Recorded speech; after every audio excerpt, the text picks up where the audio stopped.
നമസ്കാരം. ഞാനിവിടെ V grafting എന്നൊരു വീഡിയോ ആണ് കാണിക്കാൻ പോകുന്നത്. അത് ചെറിയ മുരിങ്ങയ്ക്ക കായ്ക്കുന്ന മരത്തിനെ വലിയ മുരിങ്ങയ്ക്ക കായ്ക്കുന്ന മരവുമായിട്ട് ഗ്രാഫ്റ്റ് ചെയ്യുന്ന ഒരു രീതിയാണ് ഞാനിവിടെ അവതരിപ്പിക്കുന്നത്. ബാക്കി വീഡിയോയിലേക്ക് പോകാം. ചെയ്യാനായി പുതിയൊരു ബ്ലേഡ് എടുക്കണം, പുതിയതായിരിക്കണം. ഇത് ഞാൻ 6 മാസം മുമ്പ് ഗ്രാഫ്റ്റ് ചെയ്ത ഒരു ഭാഗമാണ്. ഇത് ഇന്ന് നന്നായി വളർന്നിട്ടുണ്ട്. ഇതിൽ നിന്ന് ഒരു ചെറിയ ഇളം തണ്ടെടുത്ത് ഗ്രാഫ്റ്റ് ചെയ്യാൻ പോവുകയാണ്.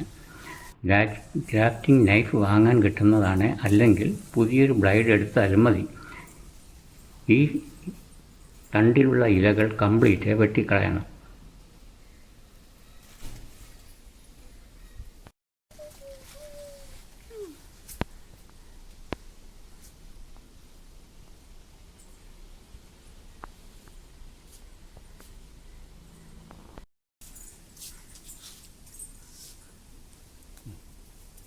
ഏകദേശം അതേ പാകത്തിലുള്ള ഒരു ഇളം കമ്പ് കണ്ടെത്തണം. അതിലാണ് ഗ്രാഫ്റ്റ് ചെയ്യേണ്ടത്. വെട്ടിക്കളഞ്ഞ ഭാഗത്തെ നടുവിലൂടെ ബ്ലേഡ് വെച്ച് അല്പം താഴ്ത്തി ഒരു കീറലുണ്ടാക്കുക. അത് വിടർന്ന് വി ഷേപ്പാകും. എടുത്തു വച്ചിരിക്കുന്ന തണ്ടിൽ ആപ്പ് രൂപത്തിൽ ഇരുവശവും കട്ട് ചെയ്ത് വെട്ടിവെച്ചിരിക്കുന്ന വി ഷേപ്പിനുള്ളിലേക്ക് ഇറക്കി വയ്ക്കുക.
ഗ്രാഫ്റ്റിംഗ് ടേപ്പ് വാങ്ങി ചുറ്റിക്കെട്ടി വയ്ക്കാം. ഇനി ഗ്രാഫ്റ്റിംഗ് ടേപ്പ് ഇല്ലാത്തവർ കനം കുറഞ്ഞ പ്ലാസ്റ്റിക് ഷീറ്റ് എടുത്ത് റിബൺ പോലെ നീളത്തിൽ കട്ട് ചെയ്ത് ഗ്രാഫ്റ്റ് ചെയ്ത പോർഷൻ്റെ താഴെ നിന്നും ചുറ്റി തുടങ്ങണം. ഇളകാതെ ടൈറ്റ് ചെയ്താണ് ചുറ്റേണ്ടത്. മുഴുവൻ ചുറ്റിയ ശേഷം അത് അവിടെ കെട്ടിവയ്ക്കാവുന്നതാണ്.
ഏതെങ്കിലും ഒരു പ്ലാസ്റ്റിക് കവർ എടുത്ത് അതിനെ ചെറുതായി 2 കൈ കൊണ്ട് ഒന്ന് തിരുമണം, ചുരുട്ടി തിരുമണം. എന്നിട്ട് ഇത്തിരി വെള്ളം എടുത്ത് കുലുക്കി കളയണം.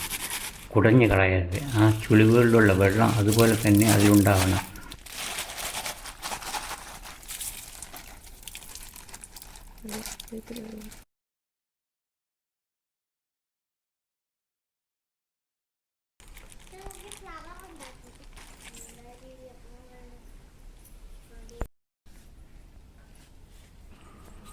ഇനി ഇതുപോലെ ഗ്രാഫ്റ്റ് ചെയ്ത ഭാഗത്തെ അതിന് മുകളിൽ കൂടി കമഴ്ത്തി ഗ്രാഫ്റ്റ് ചെയ്തതിന് താഴെ വെച്ച് ചെറുതായി ഒന്ന് കെട്ടിവയ്ക്കുക.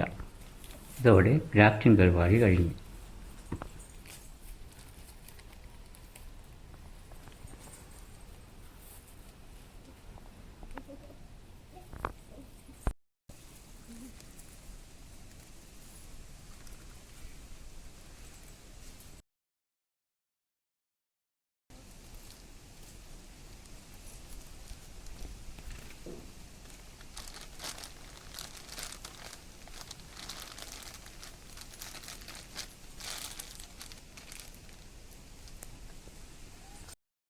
എല്ലാവർക്കും വീഡ് ഗ്രാഫ്റ്റിംഗ് മനസ്സിലായെന്ന് വിശ്വസിക്കുന്നു. എല്ലാവരും ചെയ്യണം. എല്ലാവർക്കും ചെയ്യാൻ പറ്റുന്നതാണ്. വീഡിയോ ഇഷ്ടമായെങ്കിൽ എല്ലാവരും ലൈക്ക് ചെയ്യുക, ഷെയർ ചെയ്യുക, സബ്സ്ക്രൈബ് ചെയ്യുക. അഭിപ്രായങ്ങൾ കമൻറ്റിലൂടെ അറിയിക്കുക. നന്ദി, നമസ്കാരം.